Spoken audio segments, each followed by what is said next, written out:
선생님, 저는 어떤 나무와 닮았나요? 사람들과 나무 이야기를 나눌 때마다 종종 듣는 질문이다. 아픈 나무들을 치료하는 나무 의사라는 직업을 갖고 살아온 지 어느덧 30년. 사람보다 나무 곁에서 더 많은 시간을 보내면서 깨닫게 된 사실이 하나 있다. 사람마다 자신의 개성이 있듯 이 땅에 존재하는 모든 나무가 각자 저만의 성품을 지니고 있다는 것이다. 그래서인지 언젠가부터 나는 사람을 볼 때면 그와 비슷한 성격을 지닌 나무를 짝지어 떠올리는 버릇이 생겼다.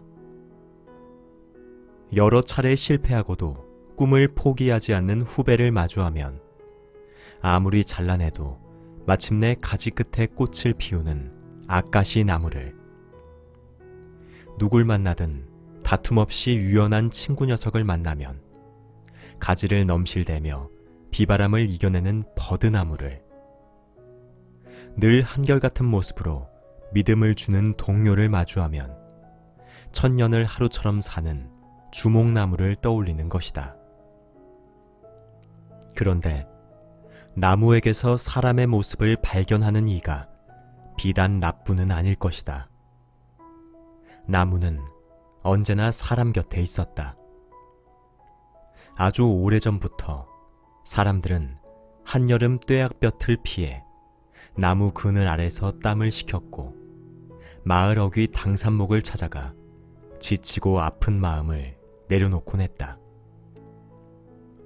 한번 제대로 자리 잡으면 보통 몇백 년을 사는 나무들. 지금까지 나무들은 얼마나 많은 사람의 사연을 품고 살아왔을까. 하지만 주위에는 나무가 곁에 있어도 곁에 있는 줄 모르는 사람들도 많다. 그들은 나무가 아프든 말든 신경 쓰지 않는다. 인테리어와 건강을 이유로 나무를 정원과 집안에 들여놓고서는 방치하기도 한다. 덕분에 나무는 치료를 제때 받지 못해 죽어가기 일쑤다. 사람들의 이기심과 무관심으로 병들어가는 나무가 늘어날수록 나도 모르게 사람이 싫어졌더랬다. 도대체 나무가 무슨 죄란 말인가? 나무도 어엿한 생명이며 심지어 인간보다 더 오래 지구를 지켜온 생명체라는 사실을 왜 자꾸만 잊어버리는가? 그렇게 속이 끓어오를 때면 나는 나무를 찾곤 했다. 그러다 몇 달간 정성을 다해 치료한 고목이 다시 푸르름을 되찾는 모습을 볼라치면 나도 모르게 기분이 좋아졌다. 아픈 사람을 돌보는 것이 의사의 본분이듯 나무 의사로서 아픈 나무를 돌보는 것은 지극히 당연한 일이지만 다시 건강을 되찾는 나무들을 보고 있노라면 마음이 뿌듯했다. 사람으로 태어나 큰 업적을 쌓지는 못했을지언정 적어도 꺼져가는 생명을 되살리는 일을 해왔으니 이만하면 꽤 괜찮은 인생이라는 생각에 보람도 느꼈다. 그런데 머리에 흰 서리가 내리면서부터 조금씩 생각이 바뀌었다. 나무 의사를 천직으로 삼아온 이래 수많은 나무를 되살려왔다고 자부했지만 곰곰이 되짚어보니 내가 나무를 돌본 게 아니라 실은 나무가 오히려 나를 살게 했다는 생각이 들었다. 나무에 대해 알면 알수록 자신의 삶을 살아가는 나무의 오랜 지혜에 탐복할 수밖에 없었던 것이다. 내 한 몸 건사하기도 벅찼던 젊은 시절 한 아이의 아빠가 되었을 때 나는 당초에 아이를 어떻게 대할지 몰라 허둥대다가 손을 많이 댈수록 오히려 자라지 못하는 어린 묘목을 떠올렸다. 나무를 키울 때 지나친 관심이 오히려 성장을 방해한다는 걸 떠올리고는 아이도 나무 기르듯 하자고 마음먹었다. 그러고는 마치 어린 묘목을 돌보듯 간섭하고 싶은 마음을 거두고 한 걸음 뒤에서 아이를 지켜보았다. 덕분에 딸아이는 일찍부터 제 인생을 스스로 선택하고 책임지는 법을 깨우쳤다. 살면서 부딪히는 힘든 문제 앞에서도 나는 부지불식간에 나무에게서 답을 찾았다. 척박한 산꼭대기 바위 틈에 자라면서도 매해 꽃을 피우고 열매를 맺는 나무의 한결같음에 감히 힘들다는 투정을 부릴 수 없었다. 평생 한자리에서 살아야 하는 기막힌 숙명을 의연하게 받아들이는 나무를 보면서 포기하지 않는 힘을 얻었다. 살다 보면 때로 어떻게든 버티는 것만이 정답인 순간이 온다는 것도 나무가 아니었으면 몰랐을 것이다. 인생의 후반기에 접어든 지금은 노목에게서 나이듦의 자세를 새삼 깨우치고 있다. 나이를 먹을수록 제 속을 비우고 작은 생명들을 품는 나무를 보면 가진 것을 스스럼 없이 나누는 삶, 비움으로써 채우는 생의 묘미를 깨닫곤 한다. 평생을 나무를 위해 살겠다고 마음먹고 병든 나무를 고쳐왔지만 실은 나무에게서 매 순간 위로를 받고 살아갈 힘을 얻은 것이다. 그래서 지금 나는 생각한다. 남은 날들을 꼭 나무처럼만 살아가자고. 마지막 순간까지 최선을 다해 살다가 미련 없이 흙으로 돌아가는 나무처럼 주어진 하루하루 후회 없이 즐겁고 행복하게 살다가 편안하게 눈 감을 수 있기를 바라는 것이다. 누구에게나 오로지 짊어지고 가야 할 인생의 무게가 있다.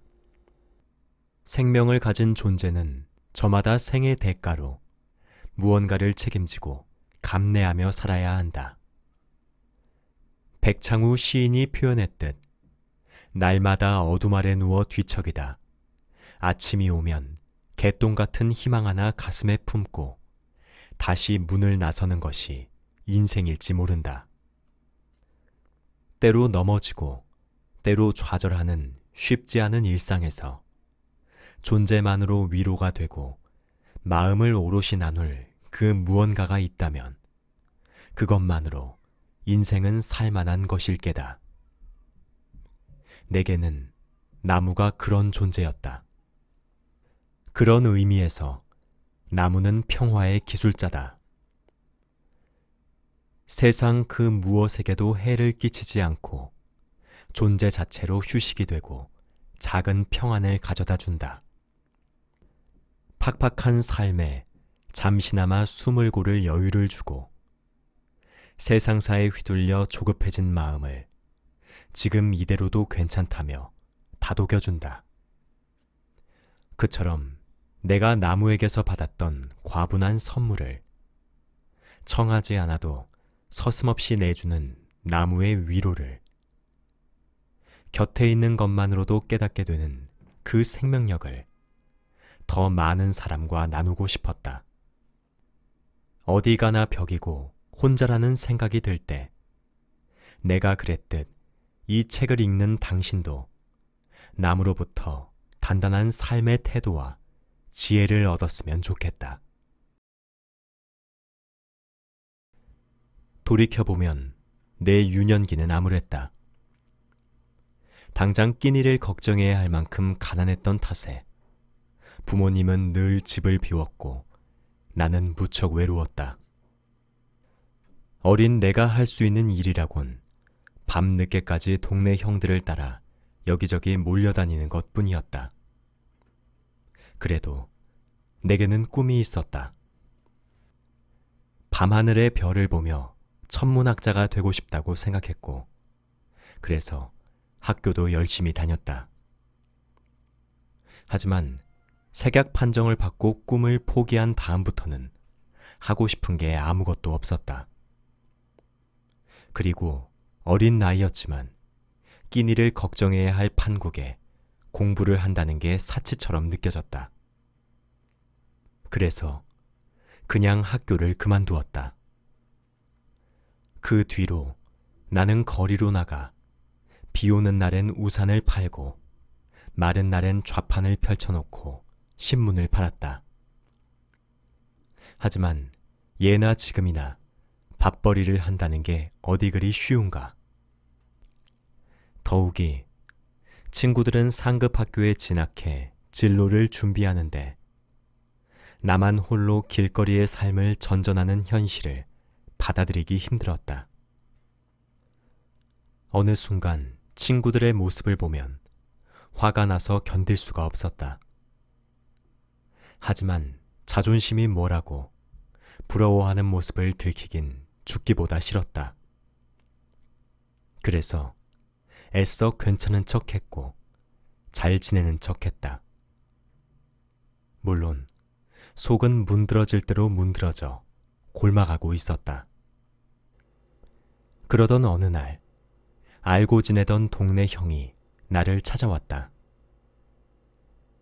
아는 사람이 꽃 키우는 농장을 하는데 숙식을 해결해주는 조건으로 도제를 구한다는 것이었다. 원희에 대해 아는 것은 전혀 없었지만 찬밥 더운 밥 가릴 처지가 아니었다. 게다가 먹고 자는 것도 해결해준다지 않는가. 그래서 그 길로 농장의 도제 생활을 시작했다. 알고 보니 농장 주인은 대학에서 원예 공부를 한 사람이었다. 그런데 희한하게도 그는 내게 딱히 일을 시키지 않았다. 이럴 거면 왜 사람을 들인 건지 알다가도 모를 일이었다. 할 일이 없는 나는 주인의 뒤를 졸졸 쫓아다니기 시작했다. 그리고 과묵한 주인의 어깨너머로 풀과 나무에 관한 기본적인 지식들을 하나둘씩 익혀나갔다. 흙에서 싹을 틔우는 꽃들이 너무 신기했고 시들하던 잎이 며칠 새 되살아나는 과정도 경이로웠다. 호기심은 배우고 싶다는 열의로 이어졌고 곧 두꺼운 원예 대백과 사전을 구해다 밑줄을 그어가며 공부하기 시작했다. 그렇게 눈동양 귀동냥으로 공부하던 어느 날이었다. 주인장이 처음으로 내게 일을 시켰다. 고무나무를 꺾꽂이로 번식시키는 일이었다. 나는 고무나무 줄기를 자르고 물에 담가 수액을 제거한 다음 줄기 끝에 황토로 경단을 만들어 붙여 모래상자에 심었다. 그러고는 연탄 난로를 피워 모래상자를 따뜻하게 덮이고 모래가 마르지 않게 때에 맞춰 물을 주었다. 시키는 대로 열심히 난로를 피우고 물을 주었지만 머릿속에선 의문이 떠나지 않았다. 이런다고 뿌리가 나올까? 이 작은 줄기가 정말 커다란 나무로 자랄 수 있다고? 궁금증을 이기지 못한 나는 주인 몰래 모래상자에 손을 댔다. 숨을 죽여가며 조심조심 모래에 묻힌 고무나무 줄기를 꺼내든 순간 나는 깜짝 놀라고 말았다. 내 눈에 들어온 건 황토 경단을 뚫고 나온 가느다란 뿌리였다. 미동 하나 없이 모래상자 안에 꽂혀있던 고무나무 줄기가 어느새 뿌리를 만들어내고 있었던 것이다. 마침내 고무나무를 화분에 옮겨 심던 날 농장 주인이 내게 말했다. 고무나무는 여건상 우리나라에서 크게 자랄 수 없지만 따뜻한 나라에서 제대로 뿌리를 내리기만 하면 20에서 30m를 훌쩍 넘는 거목으로 자라지. 나무를 키울 때 정말 중요하게 생각해야 하는 건 눈에 보이는 줄기가 아니라 흙 속의 뿌리란다. 면적만 놓고 보면 세상에서 가장 큰 나무는 미국 세콰이아 국립공원에 있는 제너럴 셔먼 트리다. 지름 11m에 높이 84m나 되는 거구의 몸을 자랑한다. 하지만 아무리 큰 나무라도 작은 씨앗에서 시작되고 싹이 튼다 해도 몇 해 동안은 자랄 수 없다. 막 싹을 틔운 어린 나무가 생장을 마다하는 이유는 땅속의 뿌리 때문이다. 작은 잎에서 만들어낸 소량의 영양분을 자라는 데 쓰지 않고 오직 뿌리를 키우는 데 쓴다. 눈에 보이는 생장보다는 자기 안의 힘을 다지는 데 집중하는 것이라 볼 수 있다. 어떤 고난이 닥쳐도 살아남을 수 있는 힘을 비축하는 시기, 뿌리에 온 힘을 쏟는 어린 시절을 유형기라고 한다. 나무는 유형기를 보내는 동안 바깥 세상과 상관없이 오로지 자신과의 싸움을 벌인다. 따뜻한 햇빛이 아무리 유혹해도 주변 나무들이 보란듯이 쑥쑥 자라나도 결코 하늘을 향해 몸집을 키우지 않는다. 땅속 어딘가에 있는 물길을 찾아 더 깊이 뿌리를 내릴 뿐이다.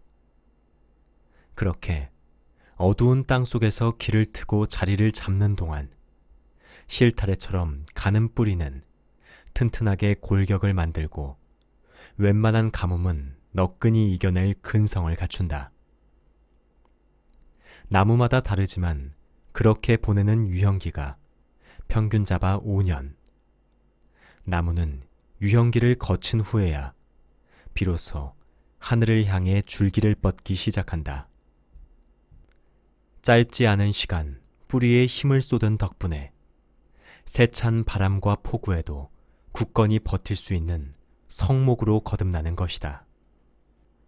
돌이켜보면 암울하게만 여겼던 방황의 시간은 어쩌면 내 인생의 유형기가 아니었나 싶다. 학교를 그만두고 길거리를 전전하는 경험이 없었다면 농장에서 눈동양 귀동냥으로 혼자 공부하는 즐거움을 깨우쳤을 리 없고 길거리에 거친 삶이 있었기에 온실안의 따뜻한 공기와 나무가 주는 평화를 마음 깊이 받아들일 수 있었다. 단지 생계를 위한 밥벌이는 배는 채울지언정 마음을 충족시켜주지 못한다는 것도 암울한 유년의 경험을 통해 알게 되었다. 그래서였을까? 고무나무 줄기에서 생겨난 뿌리를 봤을 때의 경이로움을 아직도 잊을 수 없다. 나도 방황을 끝내고 고무나무처럼 뿌리를 내리고 싶다는 생각을 하기도 했다. 그 뒤 나는 세상에 대한 원망을 떨쳐내고 내 안에 힘을 키우는 데 집중하기 시작했다. 밤잠을 줄여가며 공부한 끝에 원희의 대백과 사전에 있는 모든 식물의 이름은 물론 학명까지 외웠고 온실 안의 식물들을 온 마음을 다해 돌보았다. 그렇게 농장의 도제 생활을 하는 동안 암울했던 내 10대도 끝이 났다. 농장을 나올 즈음 나를 둘러싼 녹록지 않은 현실은 그대로였지만 그것을 마주하는 내 마음은 이전과 사뭇 달랐다. 뿌리의 힘을 제대로 키운 나무가 모진 시련을 딛고 거목으로 자라나듯 스스로 단련하다 보면 언젠가 또 다른 희망이 찾아오리라는 것을 믿게 된 것이다.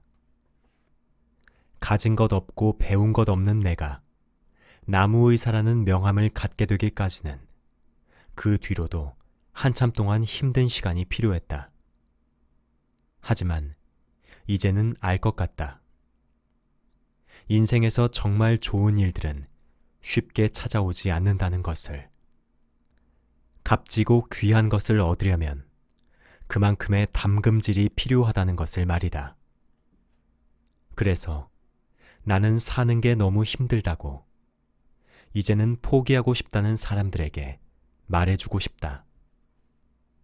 우리가 원하는 행복이나 성공 같은 좋은 일들이 우연히 갑작스럽게 찾아온다면 노력이나 인내 따위는 필요하지 않을 거라고.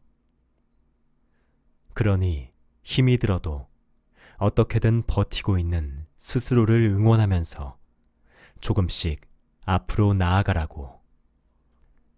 지금 이 순간에도 어느 깊은 산중에 싹을 틔운 야생의 나무들은 언젠가 하늘을 향해 마음껏 줄기를 뻗을 날을 기다리며 캄캄한 땅속에서 뿌리의 힘을 다지고 있다.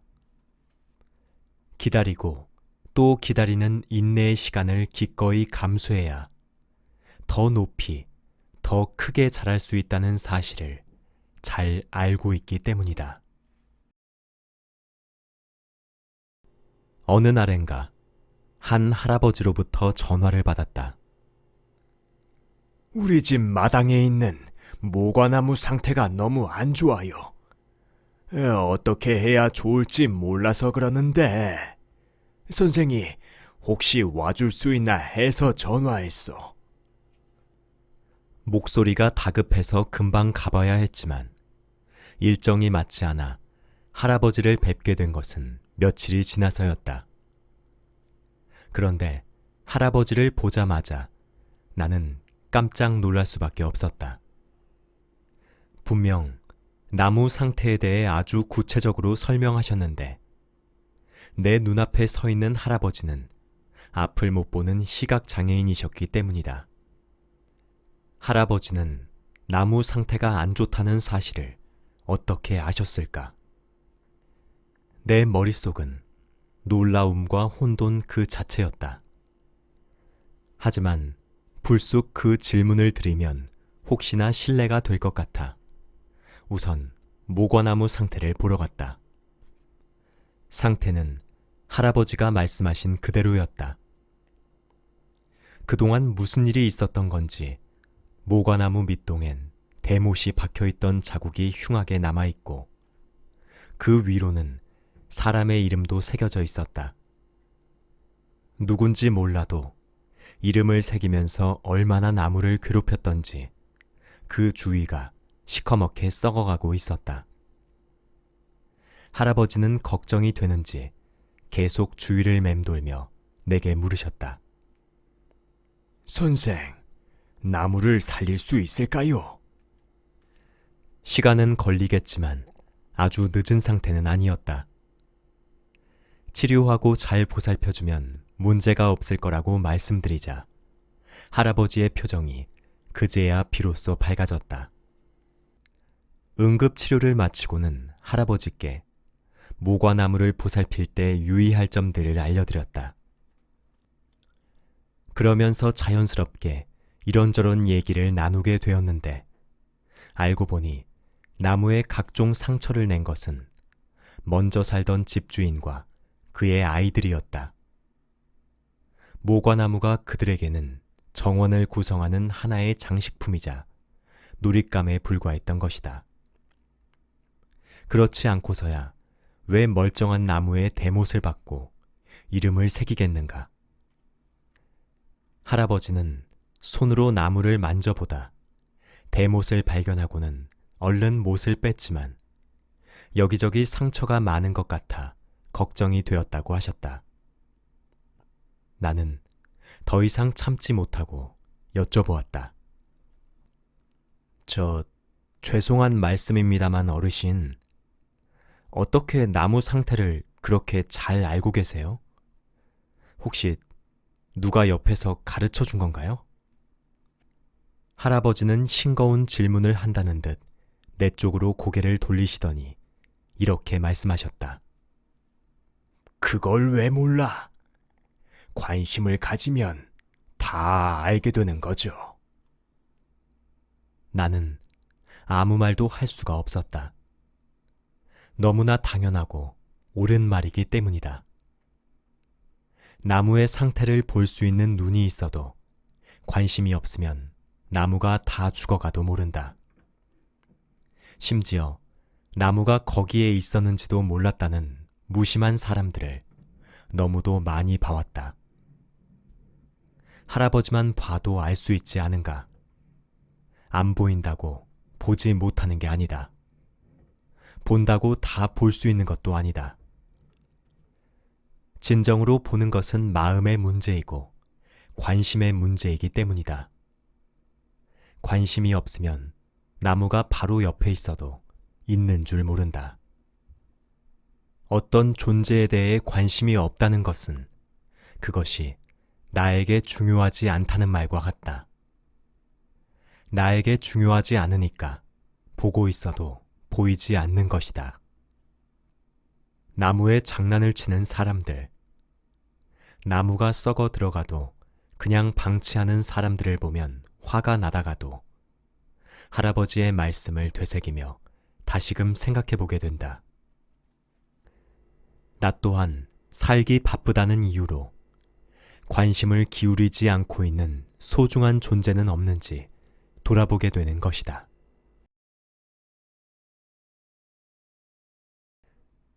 나무 목자는 나무 한 그루가 땅에 우뚝 선 모양을 본뜬 상형 문자다. 여기에 사람 인자를 더한 것이 휴식할 휴자인데 모양만 봐도 알 수 있듯 사람이 나무에 기대어 편히 쉰다는 의미를 담고 있다. 이렇듯 나무는 아주 오래전부터 지친 몸과 마음을 달래고 위로해주는 안식처로 우리 곁에 머물렀다.